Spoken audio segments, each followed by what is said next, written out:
last period we had seen how to open an account with the bank, then operating the bank account. So for opening an account, what are the formalities are there?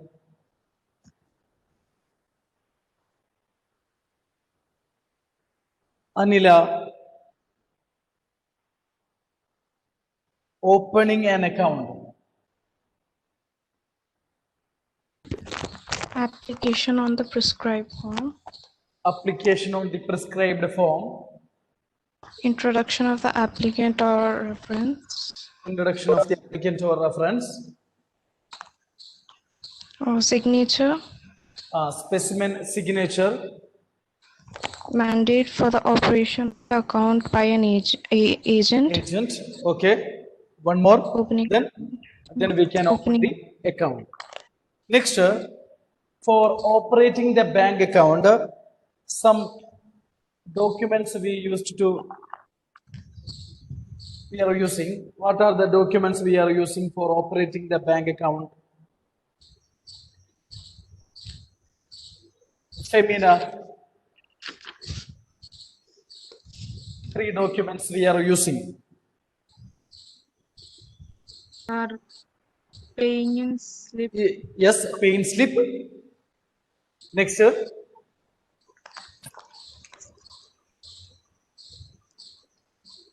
Abarna. Next, checkbook and passbook. Yes. So, Anat. So, for what purpose we are using paying slip? Paying slip.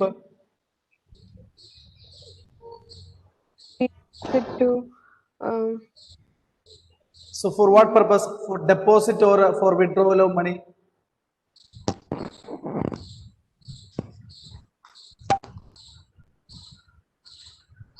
Aparna. Depositing money. So, then what is the purpose of checkbook, Karthik? Checkbook? Sir, for writing of checks. Yes, for withdrawal of money from the bank. Next, passbook. Passbook. So, what is a passbook, Anna? Section.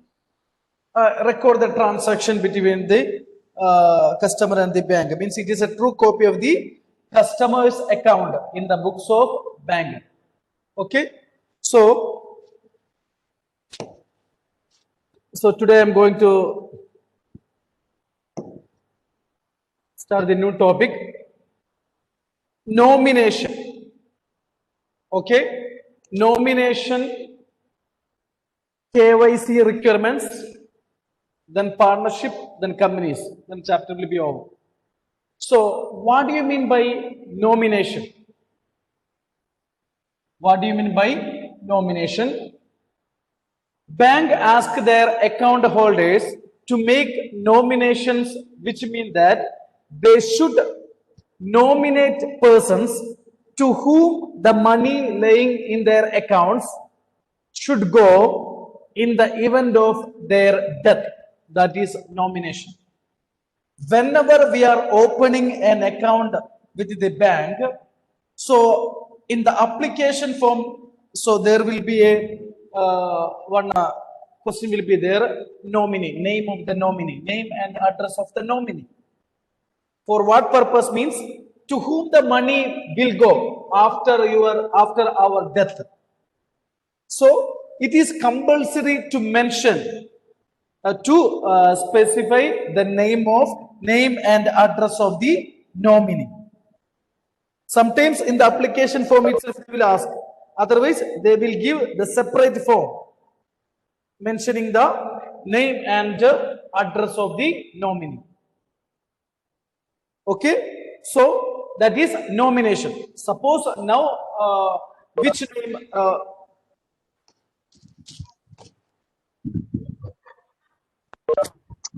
Okay, now so whenever we open the account with the bank, now we will mention, we have to mention the name of nominee. Now we will mention our parents' name. Okay. So we can change the nomination at any time. Okay. So after attaining majority, then you can change the nomination. Okay. So you can mention name of the nominee will be your husband, otherwise your wife. Okay. So that is nomination. So whenever you are opening an account with the bank, so on the application itself, they will ask one question: name of the nominee, name and address of the nominee. Okay. That is nomination. Then after your death, then the account, the balance in the accounts of your accounts will go to that person. The name of the nominee's account. That is nomination. So next one, KYC. KYC requirement. KYC full form: know your customer. Okay, know your customer. That is KYC. Understand? Know your customer. So what do you mean by KYC requirements? So it is a process through which bank or an institution verifies the identity and address of an individual. Okay, through this process they will verify the identity and address of the individual. Means the central bank has made it mandatory for all banks and all financial institutions to verify the identity and address of the customer to carry out the financial transaction with them.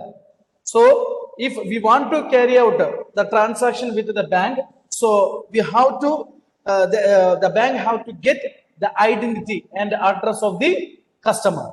That is know your customer, KYC requirements. Okay, so it is compulsory. Okay, so through that way they can verify, the bank or financial institutions can verify the identity and address of the individual.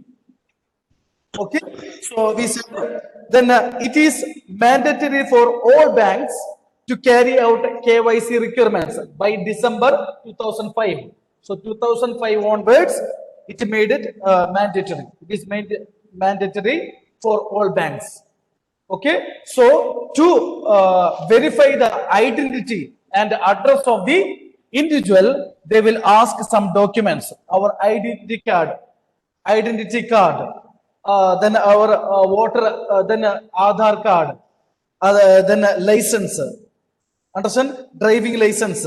Okay. Then sometimes a passport they will ask. Okay. Then they will ask our PAN card. Okay. So what is the purpose of PAN card? What is the purpose of PAN card? PAN card helps the income tax authority in keeping a track of all financial transactions that may be essential in accessing an individual's or company's tax liability. Okay, so to know our financial institution, to keep the track of our financial transactions, for keeping track, so they will ask our PAN card. Okay, so for KYC requirements, we have to give our PAN card to the bank. Okay, means it helps in for what purpose they are asking PAN card? It helps in reducing the chance of tax evasion. Reducing the chances of tax evasion. Okay, so for getting KYC requirements, we have to give, the customer have to give our identity card, Aadhaar card, license, driving license, passport, and PAN card with the photographs. Okay, that is for KYC requirement. So it is mandatory for all banks by December 2005. Okay, that is a KYC requirements.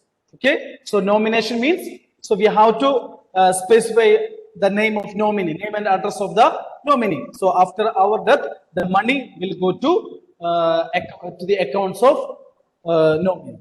Okay, that is nomination. Then KYC requirements. Okay, know your customer. So these are the topic related to which one, banker and customer. Next, so we have to study the under special type of customer. We studied a lot of types of customer. Partnership and joint stock company. So what do you mean by partnership, Aparna? What do you mean by partnership? Is an agreement between person who have agreed to share their profit. Yes, partnership is the business carried on by two or more persons. So anyone, what do you mean by joint stock company? Karthik, what do you mean by company?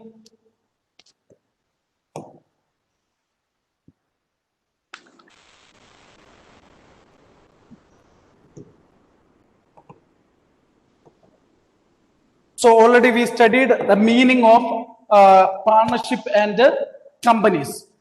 Okay. Now we will study the details related to partnership and companies.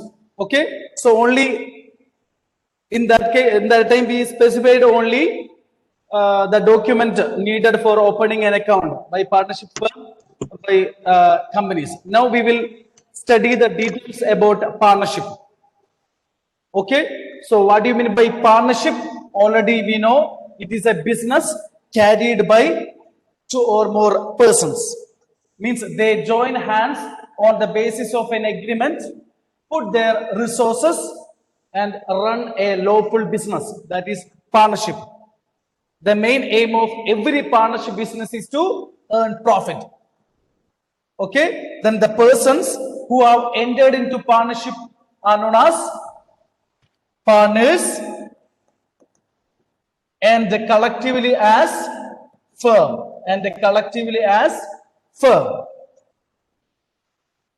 Okay, next, so one definition is there related to partnership. So in India, partnership business are governed by the Indian Partnership Act 1932. On this base only, so everyone is starting partnership according to Indian Partnership Act 1932. So what is the definition? Section 4 of the Indian Partnership Act 1932 defines partnership as the relation between persons who have agreed to share the profits of a business, carried on by all, or any of them acting for all. That is the definition of partnership. The relationship between persons, you said it is the business carried by two or more persons. It is the base of relationship between two or more persons who have agreed to share the profit of a business. They will agree to share the profit of a business. So sometimes there will be a specified ratio. Otherwise, in the absence of any instruction, they have to share the profit and the losses equally. Okay. It carried on by all means managed by all the partners.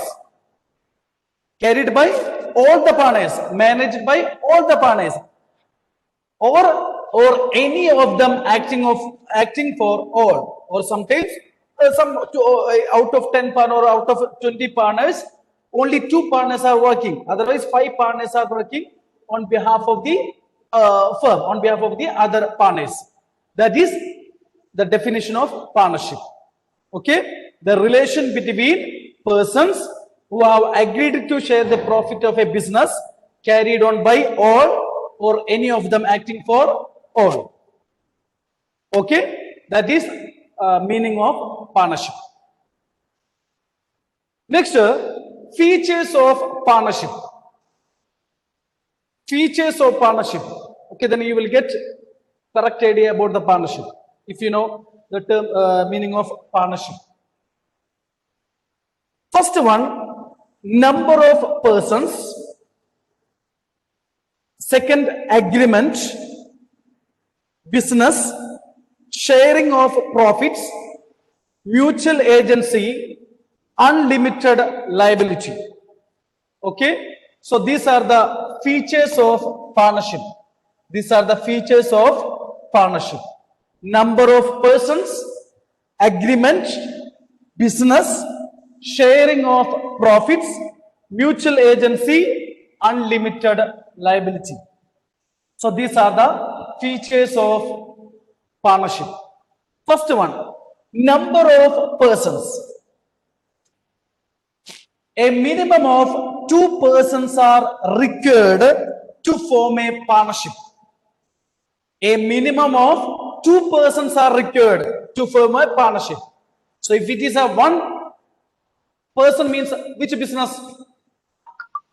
If it is a 1, that is sole trading, sole trader, sole trading business, sole trading or sole proprietorship. Okay, sole proprietorship, one man business. Okay, sole trader, one man business, individual proprietorship. So that is sole trader. Okay, sole proprietorship. Okay, here means a minimum of 2 persons are required to form a partnership. Then they will specify the maximum number according to Indian Companies Act 1956. They specified the maximum number of partners in a partnership firm. It will be 10 in the case of normal business, then 20 in the case of 10 in the case of banking business and 20 in the case of 10 in the case of banking business. If you are starting partnership firm for doing banking business, maximum number is 10, then 20 in other business. Okay, in the banking business, the maximum number of partners should not be more than 10, then 20 in other business. In general business, it will be 20. But now, according to the Indian Companies Act 2013, they revised the maximum number of partners should not be more than 50. Okay, should not be more than 50. So the central government specified the maximum number of partner should not be more than 50. Okay, in earlier, according to Indian Companies Act 1956, maximum number is 10 in the case of banking business and 20 in other business. But according to the Companies Act 2013, they given this prescribed the maximum number of partners should not be more than 100, but the central government specified, they restricted the maximum number of partner should not be more than 50. Okay, should not be more than 50. Okay, that is number of persons. A minimum 2 persons are required to form a partnership. Okay, next one, agreement. So already we said partnership is the result of an agreement between 2 or more persons. It is the result of an agreement between 2 or more persons. So we know the agreement may be oral or written. Oral or written. But usually agreement is written to avoid disputes in future. If it is an oral agreement, it will create disputes among the partners.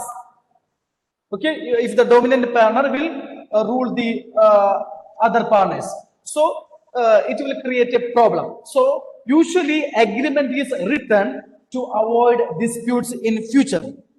Okay, so then one thing you have to remember, persons who are legally competent to contract can become the partners of a firm.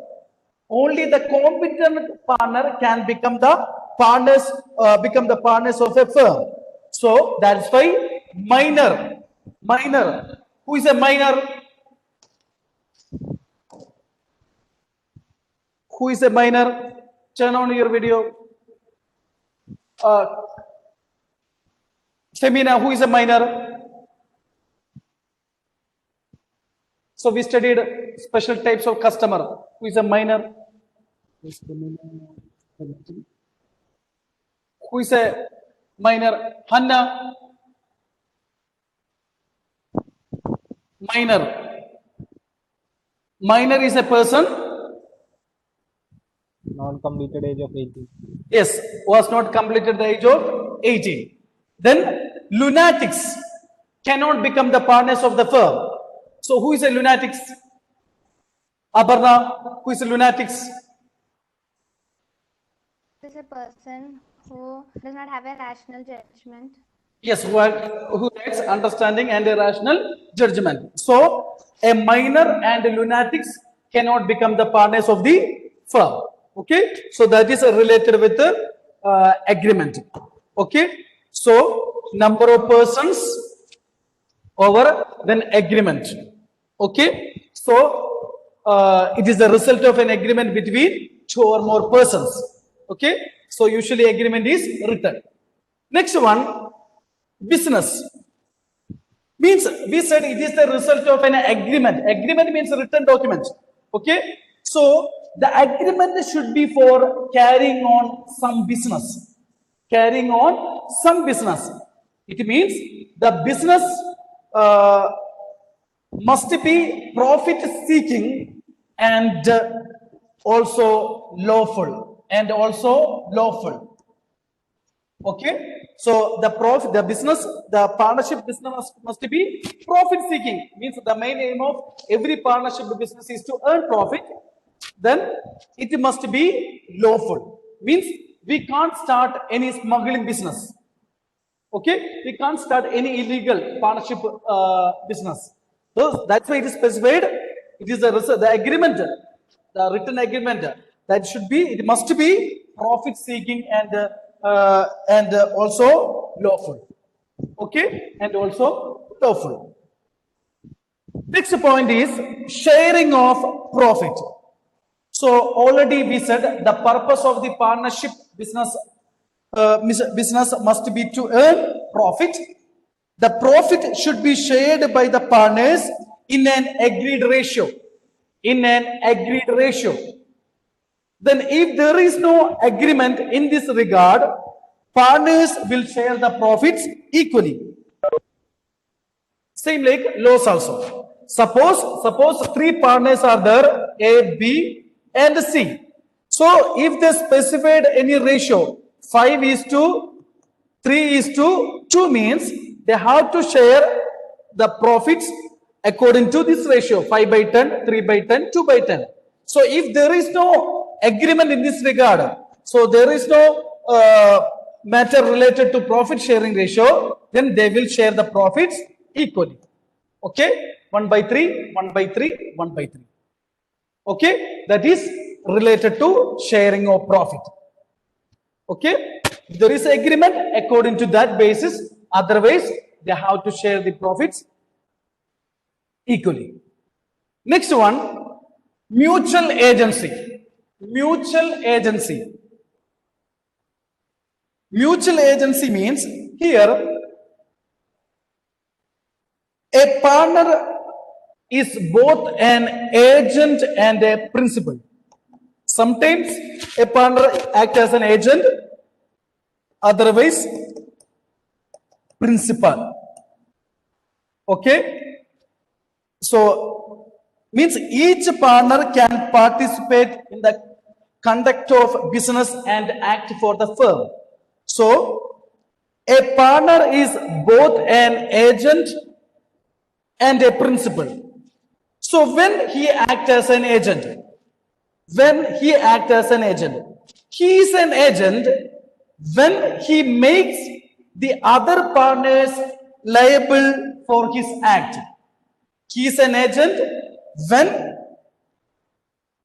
when he makes the other partner liable for his act. Means when he is an agent, suppose agent means he is a working partner. He is an active partner. Means he contributes capital and actively manages the business. So that is agent. So if he doing anything against the firm, it will affect the other partners. Already we said in the definition of a partnership, it is carried by sometimes all the partner or any of them, that is agent, acting for all. Suppose if he makes anything against the firm, if he is doing any thing against the firm, it will affect the other partners. Okay, so when he is an agent, when he makes the other partners liable for his act,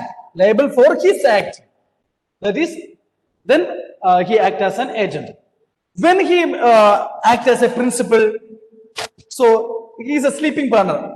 Principal means he is a principal when other partner make him liable for their acts. When other partner make him liable for their acts. So sleeping partner only contributes capital, is not managing the business. Such a partner acts as a principal. But if other agent makes anything against the firm, then principal will be liable. That is, here is the principal. When the other partner make him liable for their acts. Okay? So a partner acts as an agent or principal. Agent means when he makes the other partner liable for his act, when he is the principal, when the other partners make him liable for their acts.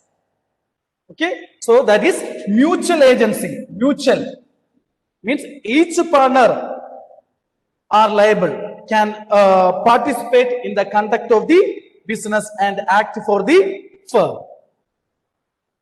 Next one, unlimited liability. Unlimited liability means in the case of joint stock company and owners, those who invest money in the business, owners are different. But here, same, no separate existence. Okay, the same. So if anything affected means liability of each partner is unlimited. Means when the companies, when the partnership firms assets are insufficient to pay the liability to the outsiders, in that case, the partners are individually and collectively liable for the debts of the firm. Sometimes they have to attach their personal properties. That is unlimited liability. So, but in the case of company, there will be a limited liability. But if it is a partnership firm, there will be unlimited liability. It is a individually and collectively liable for all the debts of the firm. Okay, if the companies, if the firms, partnership firms, assets are insufficient to meet the liability, then they have to attach their personal property to pay the liability. Okay, that is features of partnership. Next one, partnership deed. Partnership deed. Partnership deed. So what do you mean by partnership deed? So already I said partnership may be, the agreement may be oral and written. Oral and written. When the partnership, when the agreement is written means that is partnership deed. It becomes the partnership deed. Clear? Agreement may be oral and written. If it is a written agreement, then it becomes the partnership deed. So one thing you have to remember, this topic you have to study. So next year, 12th accountancy is there. So part one, second chapter, it will be accounting for partnership. So the same topic only you have to study. Same topic, meaning, features, everything you have to study. Okay, so if you study now, then no need to study in next year. Okay, so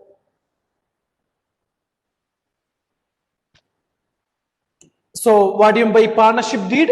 So we said partnership deed, it is when the agreement is in a written form, it becomes the partnership deed.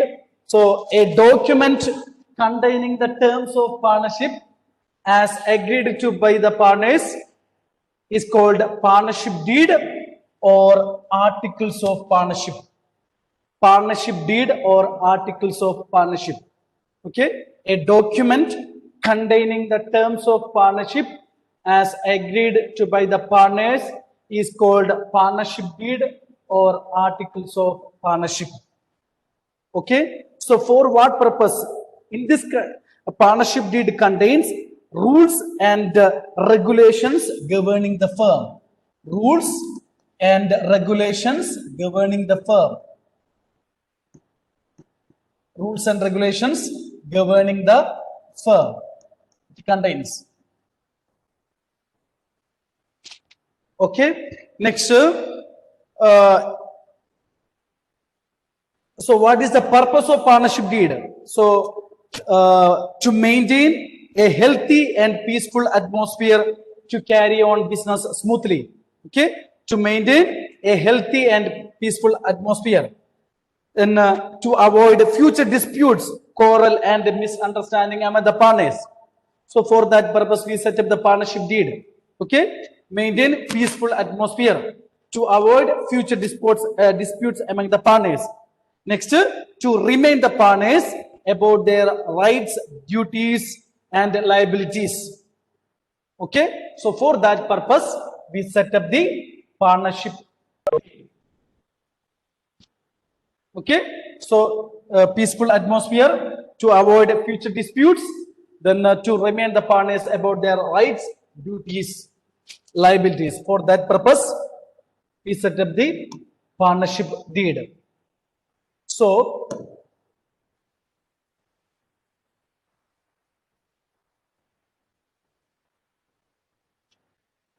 now contents of the partnership deed. Contents of the partnership deed. So you look at that, no need of any explanation. These are the details will included in the partnership deed. Name of the partnership firm. Okay. Name and address of all the partners. Name and place of business. Place, date of commencement of partnership. When we started. Duration of partnership. If it is for 5 years. 5 year, 10 year, 10 year. Capital contribution by the partners.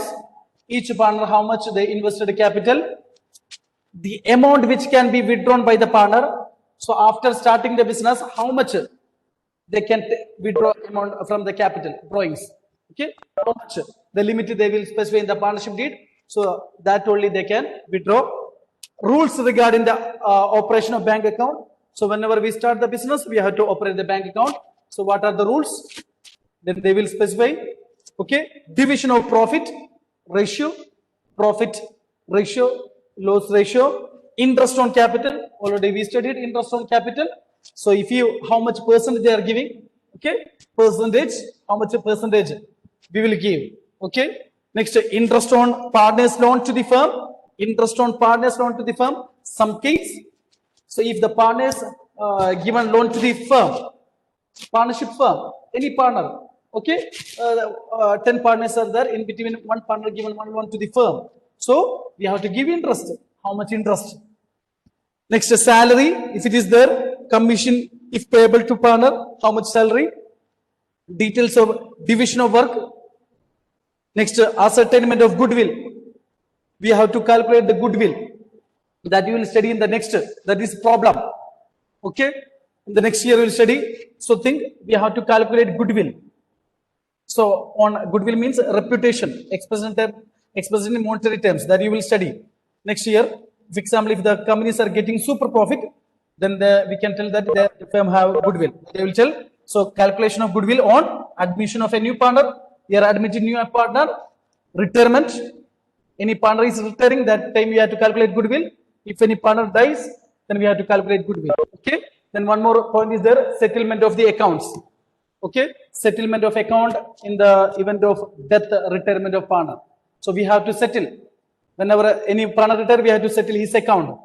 Any partner die, we have to settle his account. So these are the details contained in the partnership deed. Okay. So thank you. Have a nice day.